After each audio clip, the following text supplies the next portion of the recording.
যারা ভিডিওটি ফেসবুক থেকে দেখছেন তারা অবশ্যই ফলো করে দেবেন এবং শেয়ার করে এই ঘটনাটা অন্যদের মধ্যে ছড়িয়ে দিবেন, যারা সবাই জানতে পারে এবং সচেতন হতে পারে।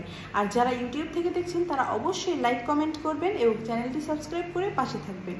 সকলকে অসংখ্য ধন্যবাদ। আমার বিয়ে হয়েছে আজ 5 বছর। আমি একটি সন্তানের মা।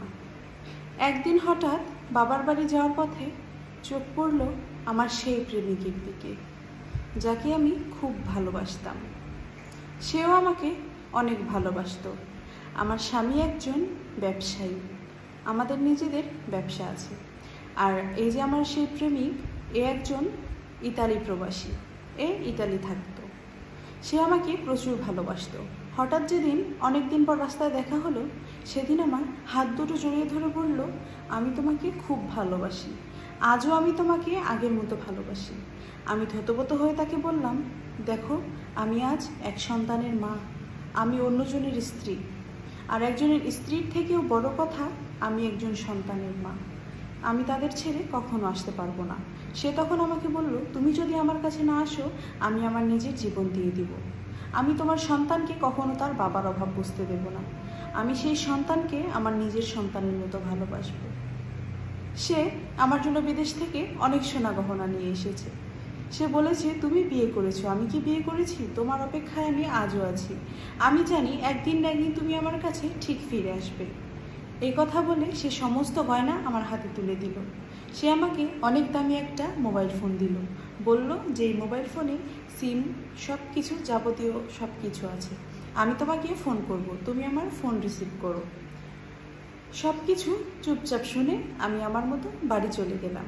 রাত্রি 12টার দিকে তখন সে আমাকে হঠাৎ ফোন করলো। ফোন করে বলল, তোমার ফোনে একটা ভিডিও পাঠিয়েছি, ভিডিও ফুটেজটা দেখে তারপর আমাকে ফোন করো। তখন ভিডিও ফুটেজটা চালিয়ে দেখলাম সে গলার সামনে একটা রশি নিয়ে দাঁড়িয়ে আছে। আমি তাকে কল ব্যাক করে জিজ্ঞেস করলাম, কি ব্যাপার, তুমি এভাবে কেন দাঁড়িয়ে আছো? সে আমাকে বলল, তুমি যদি তোমার স্বামী সংসার ছেড়ে আমার কাছে না আসো, তাহলে আমি আত্মহত্যা করব। আমার স্বামী খুব ভালো একজন মানুষ। সে আমাকে তার নিজের চেয়েও অনেক বেশি ভালোবাসে। আমি কোনো জিনিস চাওয়ার আগেই সে আমার সামনে সব এনে হাজির করে। সে সব সময় চেষ্টা করে আমার সমস্ত চাহিদাগুলো হাসি মুখে পূরণ করার। কিন্তু আমি তার এই ভালোবাসাটাকে কখনো সেরকমভাবে দেখিনি। আসলে সমাজের তাগিদে আমি তার সঙ্গে সংসার করে গেছি, কিন্তু আমি মনে মনে সারা জীবন ভালোবেসে গেছি আমার সেই প্রেমিককে। ওই লোকটা আমাকে যতটা ভালোবাসে, আমি কখনো তাকে এতটা ভালোবাসা দিইনি, কখনো সেই মর্যাদা দিইনি। সময়ের তাড়নায় বা সমাজের বিভিন্ন মানুষের মুখের থেকে বাঁচার জন্য রীতিমতো পুতুলের মতো সংসার করে গেছি, কিন্তু এই সম্পর্কে ছিল না কোনো ভালোবাসা। তার সঙ্গে যখন আমি ফোনে কথা বলছিলাম, তখন আমার স্বামী পেছন থেকে এসে আমাকে ডাকলো। আমি হঠাৎ চমকে উঠলাম। তখন সে এরকমভাবে যখন প্রশ্নের দৃষ্টিতে আমার দিকে তাকালো, তখন আমি তাকে সবটা খুলে বললাম, সব বলে দিলাম যে আমি আপনাকে ভালোবাসি না, আমি আপনার সঙ্গে আর থাকতে চাই না, আমি চলে যেতে চাই আমার সেই প্রেমিকের কাছে। তখন আমার স্বামী আমাকে অনেক বুঝিয়ে বলল, দেখো, হয়তোবা তুমি আমাকে ভালোবাসো না, কিন্তু তুমি আমার সন্তানের মা, তুমি এই নিষ্পাপ শিশুটিকে শাস্তি দিও না। তখন আমি হাসি মুখে তাকে বললাম, আমার প্রেমিক আমার সন্তানকে সহ আমাকে গ্রহণ করবে। এমনইভাবে অনেক ঝড়ঝাপটা, অনেক ঝগড়া যন্ত্রণার পর একদিন রাতে হঠাৎ পালিয়ে চলে গেলাম সেই প্রেমিকের হাত ধরে। সেই প্রেমিকের হাত ধরে চলে যাওয়ার পর সেই প্রেমিক আমাকে বলল, কালকে তোমার স্বামীর সঙ্গে ডিভোর্স হলে আমরা বিয়ে করব। আমি তাকে বললাম, তুমি আমাকে তোমার বাড়িতে নিয়ে গেলে না কেন? কেন তুমি নিয়ে আসলে আমাকে এই আবাসিক হোটেলে? তখন সে বলল, দেখো, তোমার এখন পর্যন্ত তোমার আগের স্বামীর সঙ্গে ডিভোর্স হয়নি। এমতো অবস্থায় তোমাকে যদি আমি আমার বাড়িতে নিয়ে যাই, আমার বাবা কখনো আমাদের সম্পর্কটা মেনে নেবে না। আজকে রাতের মতো এখানে তুমি থাকো, তারপর কালকে সকালে তোমার স্বামীর সঙ্গে ডিভোর্স হয়ে গেলে তোমাকে বিয়ে করে নিয়ে আমি আমার ঘরে তুলব। সেই রাতটা কেটে গেল।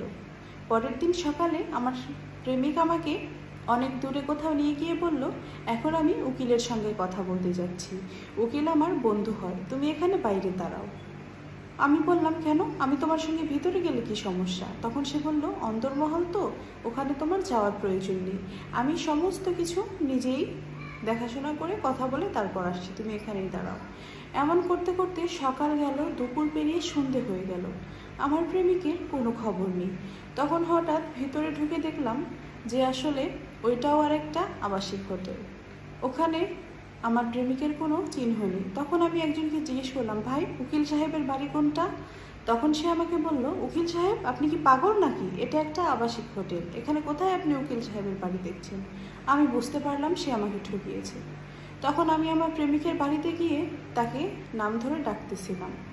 হঠাৎ তার বাবা বেরিয়ে আসলো। তখন আমি তার বাবাকে বললাম, আঙ্কেল, আপনার ছেলে বাড়িতে নেই, সে আমাকে বিয়ে করার আশ্বাস দিয়ে এসেছে। তখন সে আমাকে ধমকের সরে বলল, তোমাকে বিয়ে করবে মানে? এই যে আমার ছেলের বউ, এই যে আমার বৌমা, এমনকি আমার বৌমা নয়, আমার ছেলের একটা ছেলে এবং একটা মেয়েও আছে, তোমাকে কেন বিয়ে করবে? তখন আমি তার স্ত্রীকে আকুতি মিনতি করে বললাম, আপু, আমি সতীনের সংসার করতে রাজি আছি, আমি আপনাকে কাজের লোকের মতো সমস্ত কাজ করে খাওয়াবো, কিন্তু প্লিজ আমাকে একটু থাকার জায়গা দেন। আমি আমার স্বামী সন্তান সব ফেলে রেখে এসেছি, আমার যাওয়ার কোনো জায়গা নেই, কেউ আমাকে গ্রহণ করবে না। তখন ওই মেয়ে ধমকের সরে সজোরে আমার গালে একটা থাপ্পড় মেরে আমাকে বলল, তুমি সতীনের ঘর করতে পারো, কিন্তু আমি কখনো করতে চাই না, বেরিয়ে যাও এই বাড়ি থেকে। তখন পাগলের মতো ওই বাড়ি থেকে বের হয়ে গেলাম। ফিরে এলাম আবার সেই আমার স্বামীর ঘরে। তখন আমার স্বামীকে, আমার শাশুড়িকে, সন্তানকে ডাক দিয়ে তাদের পায়ে ধরে ক্ষমা চাইলাম, তারা আমাকে ক্ষমা করলো না। তখন আমি বুঝতে পারলাম যে জীবনে কত বড় ভুল করেছি। পরকীয়া একজন মানুষের জীবন ধ্বংস করে দিতে পারে। এই গল্পটি আমার এক বোনের জীবনের, আসলে এই গল্পটি আমার জীবনের নয়। এই গল্পটি আপনাদের মধ্যে প্রকাশ করে আমি এই জিনিসটাই বোঝাতে চাচ্ছি যে পরকীয়া একজন মানুষের জীবন ধ্বংস করে দিতে পারে। তাই আমার যত বোনেরা আছেন, বিবাহের পর অন্তত কোনোদিন পরকীয়ায় আসক্ত হবেন না, নিজের স্বামী সন্তানকে কখনো ঠকাবেন না। মনে রাখবেন, একটা মেয়ের বিবাহের পর সবচেয়ে আপন হচ্ছে তার স্বামী। বিয়ের পর কখনো পরকীয়ায় জড়াবেন না, কারণ পরকীয়া কখনো সুখ দিতে পারে না, কয়েকটা জীবন ধ্বংস করে দিতে পারে। এই কথাটা মনে রাখবেন। সকলে স্বামীকে ভালোবাসবেন, বিয়ের পর সুখে শান্তিতে থাকার চেষ্টা করবেন। আজকে এই পর্যন্তই। সকলে ভালো থাকবেন, সুস্থ থাকবেন। সকলকে অসংখ্য ধন্যবাদ। যারা ভিডিওটি ফেসবুক থেকে দেখছেন তারা অবশ্যই ফলো করে দিবেন এবং শেয়ার করে এই ঘটনাটা অন্যদের মধ্যে ছড়িয়ে দিবেন, যেন সবাই জানতে পারে এবং সচেতন হতে পারে। আর যারা ইউটিউব থেকে দেখছেন তারা অবশ্যই লাইক, কমেন্ট করবেন এবং চ্যানেলটি সাবস্ক্রাইব করে পাশে থাকবেন। সকলকে অসংখ্য ধন্যবাদ।